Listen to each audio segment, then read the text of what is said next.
Bom dia, boa tarde, or boa noite, whatever the case may be. My name is Marcus, and I am the host of the Black Brazil Today channel, where I discuss Brazil from the perspective of race.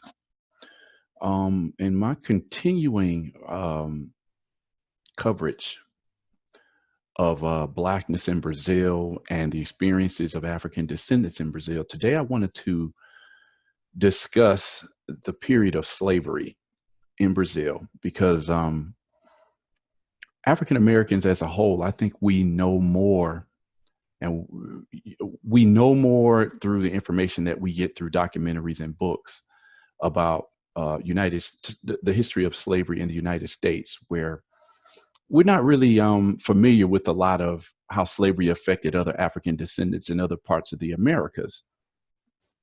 And as I discussed in my first video for the channel, I became aware of an enormous Black population in Brazil at the tail end of 1999, and I really started delving into it in the year 2000. So it's been like 2 decades of digging into race relations, racism, and experience of African descendants in Brazil for me. We often hear when we talk about Brazil, or when it's discussed, that Brazil has the largest population of Black people outside of the African continent, or it has the second largest population of Blacks outside of Nigeria, it's always said. And generally, that's something that I've always accepted since I started studying race in Brazil. But my views on that have changed over the last few years. I'll say maybe the last 5 or 6 years, particularly after spending a lot of time and living in Brazil and just coming to my own conclusions. I'm not going to discuss that in today's video. I want to first get to the origins of the Black population here. So how did Brazil come to have one of the largest Black populations in the Americas? Well, it's because Brazil received the most enslaved Africans. It is estimated that Brazil received anywhere from 10 to 12 times more enslaved Africans than the United States, which comes to a total of about 4.8, and some people say up to 5 million Africans were shipped to Brazil in a period of 350 years. So this is the article I'm going to take a look at today. And again, the material that I use on the Black Brazil Today channel comes from my source site, which is called Black Women of Brazil. And that's blackwomenofbrazil.co. You can go there, and I've been blogging there for almost 9 years now. So there's more, it's like 3,300 articles on the blog. I'm going to be covering some of that stuff here on YouTube. But for now, let's get into this article discussing slavery. And the article is called Slavery in a Period of 350 Years. 4.8 million Africans were enslaved in Brazil, 10 times more than in the US. And the history of slavery in Brazil is full of torture, revolts, and violence. And, anywhere you study slavery, this is the same conclusion that you're going to come to. And it was no different in Brazil. In many ways, historians will say that slavery was even more brutal on Africans and their descendants in Brazil than it was in the United States. So let's take a look at this. So as descendants of Africans enslaved in the United States, we African Americans grew up learning about the horrors inflicted upon us. Over the course of 12 years of schooling, and then four years or more of those for those of us who go to college, we learn very little about this period in our history. As little as we are taught about the history in the United States, imagine this history in Latin America and the Caribbean, where 96% of enslaved Africans actually ended up being sent. What we do learn about what happened to our ancestors is what we usually learn on our own through books, documentaries, or activists in the community. When I began investigating the situation in Brazil back in the year 2000, I began to wonder, why is it that we don't know about this? How is it that Brazil was on the receiving end of about 10 to 12 times more enslaved Africans than the United States, and no one told me this? Well, the truth is that there's a lot of information behind the transatlantic slave trade, who was really behind it, who got rich from it, and how this business in turn financed other businesses. Some of this information has been distorted and covered up with mythologies being created along the way. I know that most people would rather just dismiss this period in history as a thing of the past that has little importance to today's world. But the truth is that the situation is far more complicated than people know or like to admit. Here it is around a century and a half, and even less in Brazil, later, and the effects of this dehumanizing institution can still be seen in most Black communities throughout the African diaspora. Another thing that needs to be discussed is how those who most benefited from this practice have conveniently allowed us to believe that it was another group who were mostly responsible for it. This clearly influences social relations today as we continue to deal with the aftermath of the master-slave relationship and the vast inequalities between those who have very little and other groups who have almost everything. It's a conversation that needs to be had beyond the mythology and lies we've been taught. Now, speaking on mythologies, there has been a lot of discussion. I mean, the discussion has been for years, but it's just been growing, let's say in the last 5 years specifically, speaking on when we talk about how Africans ended up in the United States or Brazil or Dominican Republic, Haiti, Jamaica, any of these places in the Americas, it's generally just thought it was just through slavery. But there's more and more evidence coming out that's showing that, well, Africans actually traveled to the Americas before other ancestors were brought in chains as slaves. This is another history that we have to completely look into because we have to know the whole story. I remember reading a book some years ago, and I can't remember the name of that book. It's something I will have to dig out of my collection, but I just remember that some of the early settlers in Brazil, when they described what some of the quote unquote Indians looked like in Brazil, some of them said these people look no different than Ethiopians. They look no different from people that you would find on the African continent. That opens a whole gate for just a whole lot of more information that we need to get into. And some of this information that I've looked through, particularly in the last 10 to 15 years, shows that it wasn't, there's evidence of Africans traveling to the country that became the United States throughout the Caribbean and also Brazil, probably other countries.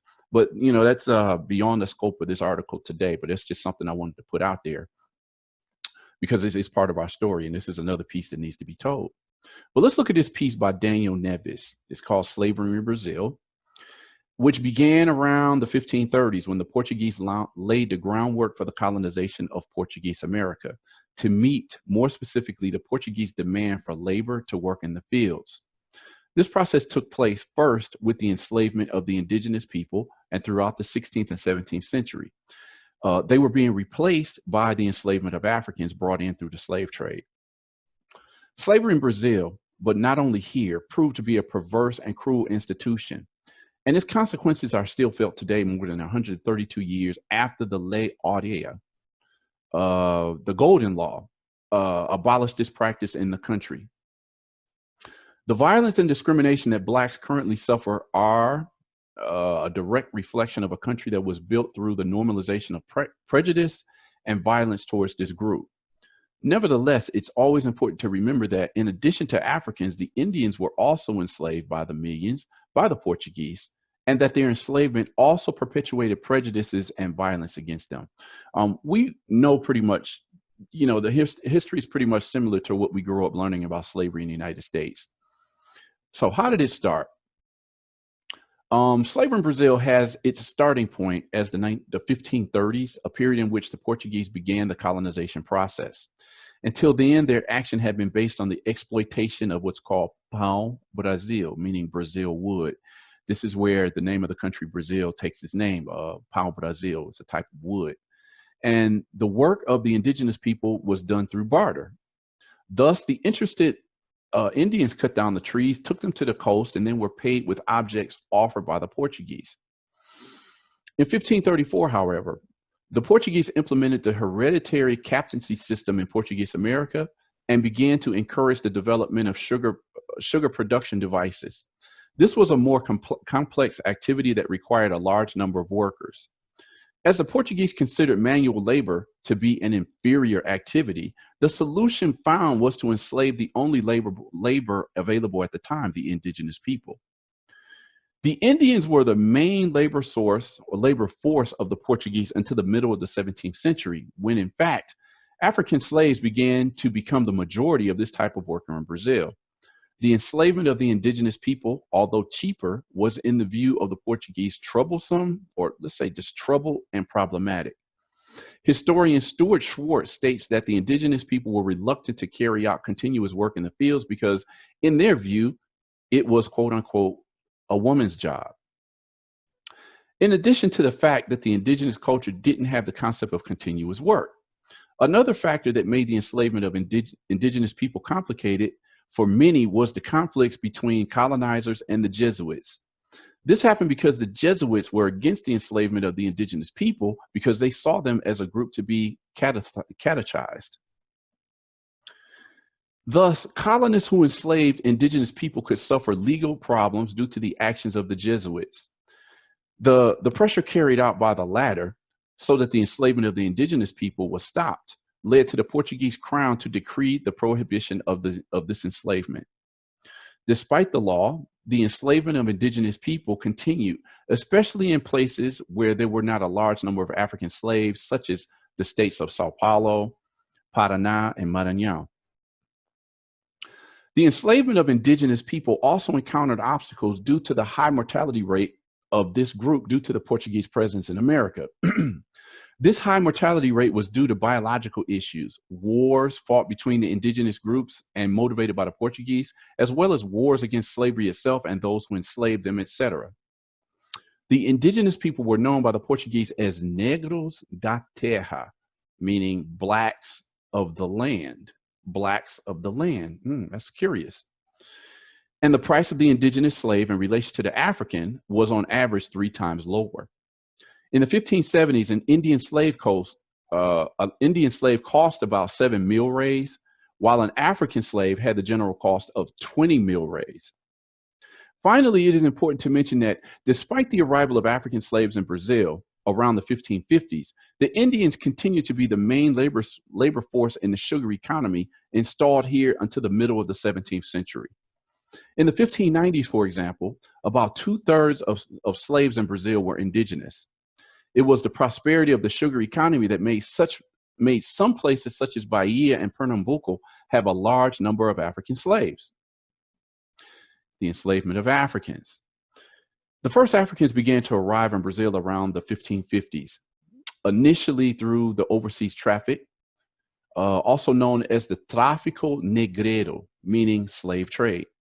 The Portuguese, since the 15th century, owned factories on the African coast, maintained relations with African peoples, and purchased these individuals to enslave them, for example, on Madeira Island. With the development of colonization in Brazil, the continuous need for manual workers opened up this trade to the settlers installed here. The reason for the practice of the slave trade was the aforementioned continuous need in the colony for slave workers and the high profits that this activity yielded for those involved. The migration towards the use of African slaves happened because, according to Stuart Schwartz, only the African slave trade provided a large and relatively stable international source of labor, which ended up making enslaved Africans the preferred victims. Thus, through the slave trade in over more than 300 years, about 4.8 million Africans were landed in Brazil. The work of Africans concentrated in the sugar economy was extremely tough and based on violence. The workday could extend to up to 20 hours of daily work, and historians Lilia Schwartz and Eloisa Starling claimed that the craft at the mills was much more exhausting and dangerous than that performed in the fields. In mills, it was common for slaves to lose their hands, their arms, and in furnaces and boilers, burns were very common. In this last stage, the work was so heavy that the slaves used in it were generally the most rebellious. It was common for large engenhos or mills to have around 100 slaves, remembering that African slaves only became the majority in the mid-17th century. This is just a picture. You see the term senzala. And senzalas were where the slaves slept for the little time they were allowed to sleep. These are the slave quarters of the enslaved Africans in Brazil. At the end of the day, the slaves were gathered in the senzala, again, slave quarters, and monitored there so they didn't run away. The indigenous people slept in olcas, or hollows, or teepees, rather than in the senzalas. They had a very poor and insufficient diet, and part of their survival depended on the small subsistence plantation they had. But they only had Sunday to be able to take care of that plantation. As an example of what you call an Indian olca, or what we usually consider to be teepees. There were slaves who worked in the fields, in homes, and in the cities. Those in the countryside were extremely poorly dressed, and many had no direct contact with their master, but only with the overseer. Escravos domésticos, or house slaves, had better clothes and had direct contact with the master and his family. Urban slaves worked in different trades. Violence was routine in the lives of slaves, and the violent treatment dedicated to them was intended to instill in them a fear of their masters. This fear was aimed at keeping them compliant with their enslavement and preventing escapes and revolts. A very common punishment applied to them was the quebra negro, which taught them to always look down in the presence of their masters. Like, you're not supposed to look your master in the eye. Now, just so you know, it's often not talked about in Brazilian history, but slaves, even though they were instilled with this fear of their masters, tens of thousands of slaves always escaped from, their enslavement. There were constant revolts, and these revolts and escapes to what were called quilombos, what we call in English, we refer to them as like maroon societies. These were places where Africans and indigenous and even whites mounted their own communities. So we have to get away from the idea that, Black Brazilian slaves were just passive in accepting their enslavement, because that's another issue that always comes up when history in Brazil is taught, because people look at the idea that slavery ended in Brazil simply because, Princess Isabel signed what was called the Golden Law on May 13th, 1888. But this effectively erases how Black slaves, their revolts and their escape, their attacks on their masters, how this played a prominent role in the country having to admit, like, look, we're going to have to end slavery eventually. So that's another piece. Matter of fact, to this day, or let's just say starting from the early 1970s, Black Brazilian social groups, what they call the Movimento Negro, started advocating that Black people in Brazil stop celebrating the day of May 13th as the day of abolition in Brazil, because they feel like it's now 132 years since the abolition of slavery, but because of the precarious situation of the African Brazilian population as a whole, they feel like it was a false abolition because Black people in this country are still treated as second-class citizens.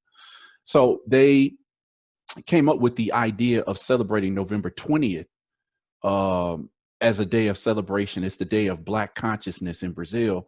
And November 20th, they mark that day as the day in which the greatest Quilombo leader, Zumbi dos Palmares, was murdered. He was executed. There's different versions of the story. Some people say, as opposed to being killed, Zumbi jumped off of a hill to his own death. Some people say he was caught and they chopped his head off and put it on display to discourage other slaves, and then they destroyed the Palmares Quilombo.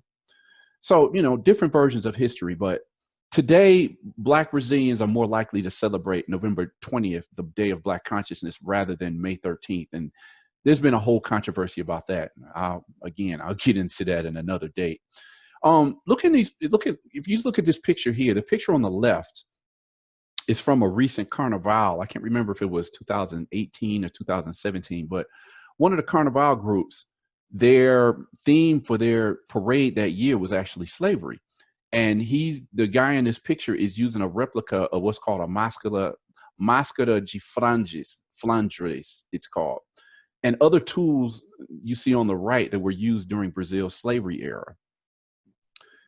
In addition, many slaves could be chained to prevent them from escaping and use a máscara de ferro, an iron mask known as máscara de Flandres. They were used in the mining regions, placed on them to prevent them from swallowing diamonds in the mining areas, getting drunk, or even committing suicide by eating land.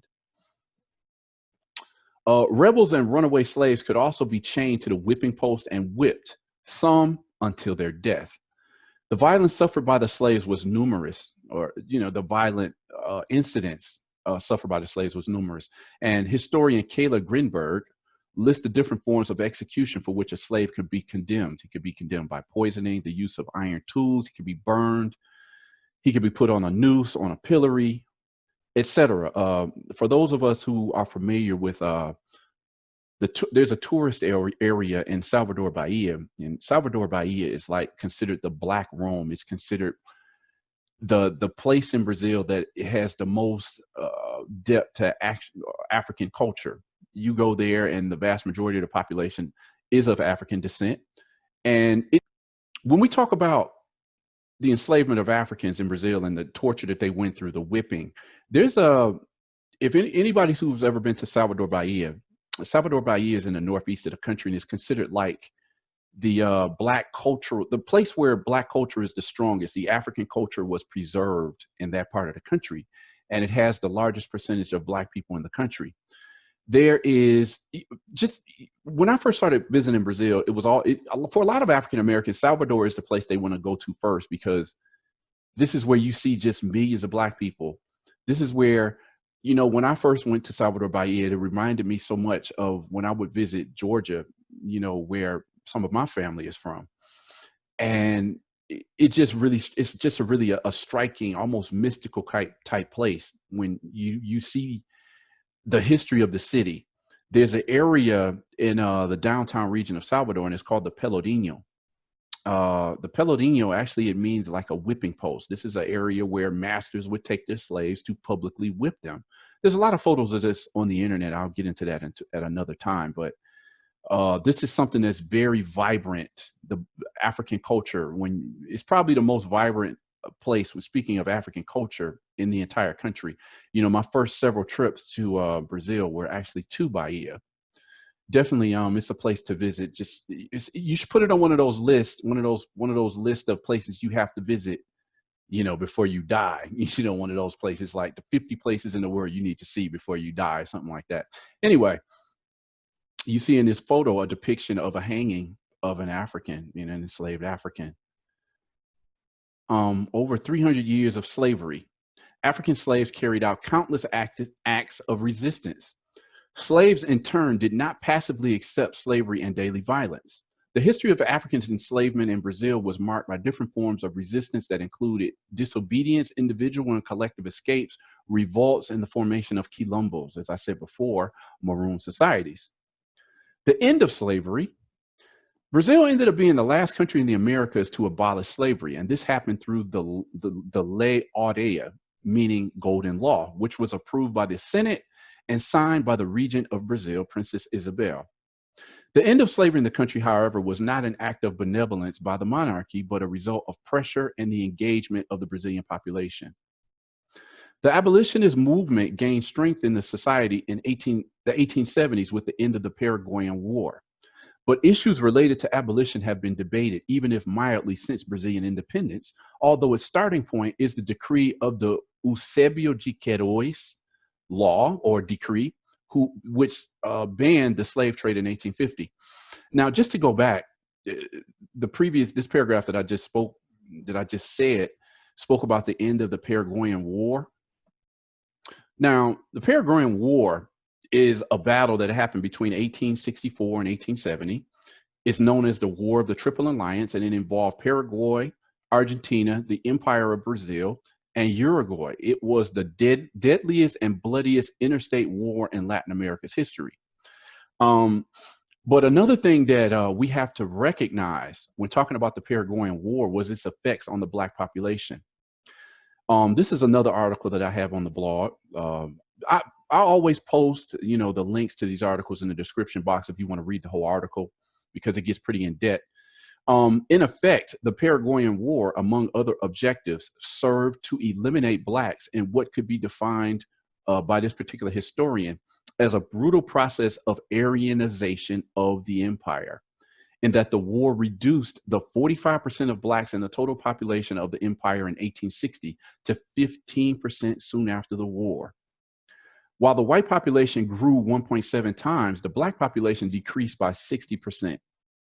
If we count the period between the 5 years prior to the war and the 5 years after the war's end, so we're talking 1860 to 1875, to get an idea of just how brutal, how devastating this Paraguayan War was on the black population, I'm going to leave this article in the links in the description box, because it's another how can we say, process of the elimination of black people in Brazil that was used to decrease, you know, dark-skinned people. I will get into in upcoming videos where I talk about the plan when slavery was coming towards an end, towards the latter part of the 19th century. Elites in Brazil started to look around at their population, and they realized that as of about 1870, Black and brown Brazilians, or just people of African ancestry, were the majority. They were like 63% of the population. And this really scared the elites, not only because they were outnumbered by people of color, but also they did not think that they could be seen as a serious, you know, a country that was serious on the world stage with a majority non-white population. Also, another thing that played a big role in how they looked at their people of color was the Haitian Revolution. The Haitian Revolution sent shockwaves throughout the Americas. I mean, countries that had slaves were just totally terrified that their slaves could, you know, rise up in the same way that it went down in the Haitian Revolution. So besides, Brazil had several mechanisms that they wanted to, you know, to implement in order to lower the percentage of Black people in this country. As we're seeing here in this article, they sent a lot of Black slaves to the Paraguayan War, specifically, you know, as cannon fodder. A lot of them ended up dying in the war. The second thing was that between, say, 1870 and 1940, they opened the gates of Brazil for immigration, bringing in 4 to 5 million Europeans, which is basically equal to how many slaves they had and how many enslaved Africans they had imported, you know, over 3 centuries of slavery. The third way that they wanted to devastate the Black population was to promote the idea of miscegenation. They put an idea in the minds of the Black population that you're ugly, you have no value. In order to improve your lot in life, you need to whiten your offspring. You should marry and reproduce with lighter people. And within 2 to 3 generations, Black people, that the Blackness in your family should disappear. That's something else I have to get into, because there's a famous painting that depicts this dream of whitening the Brazilian population. You still see the effects of this today. Again, that's another thing I have to get into in a future video, but this is what the ultimate plan was for the elimination of the Black population here in Brazil. So this is why we know that Brazil imported the most African slaves, but how many people you consider to be Black in Brazil is a whole nother issue that I'm not going to cover that today, but you know, as my videos go on, that's going to be a topic that I'm gonna have to really focus on. Let's see. As the abolitionist movement gained strength, several associations in defense of the cause began to emerge in the country, and their ways of fighting slavery varied. Lawyers began to defend slaves against their masters in courts. Newspapers began to publish articles in defense of abolition, and ordinary people began to shelter slaves who had fled. Slaves also played an essential role in the destabilization of slavery in Brazil and resisted by making mass escapes, organizing revolts against their masters, some of which led to the death of slave masters, and forming quilombos, especially around Rio de Janeiro and Santos, for example. The force of popular pressure through the abolitionist movement and the constant revolts of the slaves created the climate that forced the empire to abolish slave labor on May 13, 1888, with the aforementioned Golden Law. The abolition of slave labor was received with a feast by the Brazilian population. The freed slaves, however, continued to suffer from prejudice and lack of opportunities, which is something else I have to get into in another video. Just people, when they look at slavery in this country, they look at, oh, that slavery ended over 132 years ago. Why are we still talking about that? Because the effects of slave masters releasing their slaves and not giving them anything, all of those years of unpaid labor, They didn't have access to land. They were not allowed to learn how to read. So you just basically freed this population and let them survive on their own resources. And you still see the effects of this, 132 years later. You see it in the social economic disparities between blacks, let's say people of color, and white people.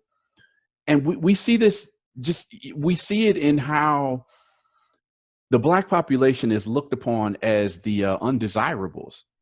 A study had came out. Well, people have been saying this for years, but when we talk about police violence in Brazil, like 75% of the people getting killed are non-white people.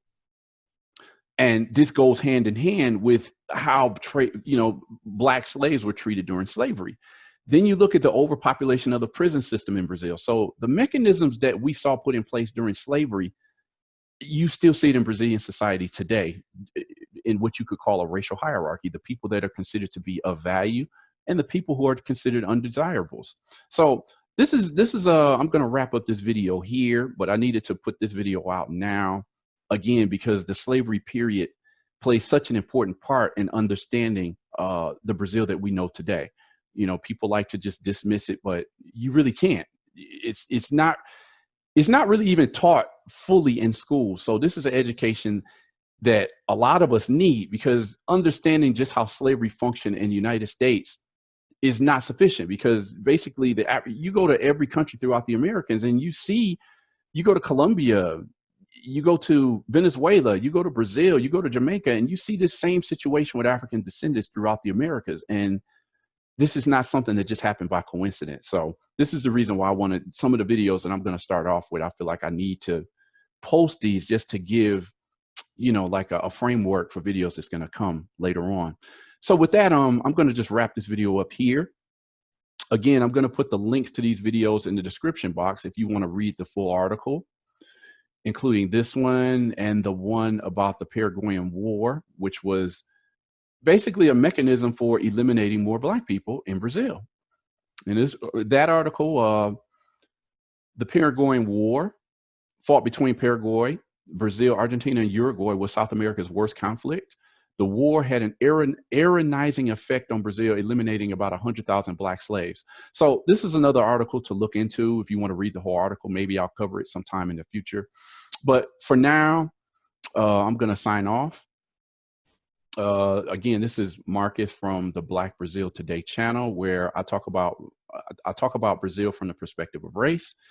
And most of the sources for these videos come from my source channel, which is called blackwomenofbrazil.co. And I'm going to wrap it up here. Make sure to subscribe if you like. Give this video a thumbs up. Share this video if you learned something. And I'll get back at you I'll be checking in with you in the next video.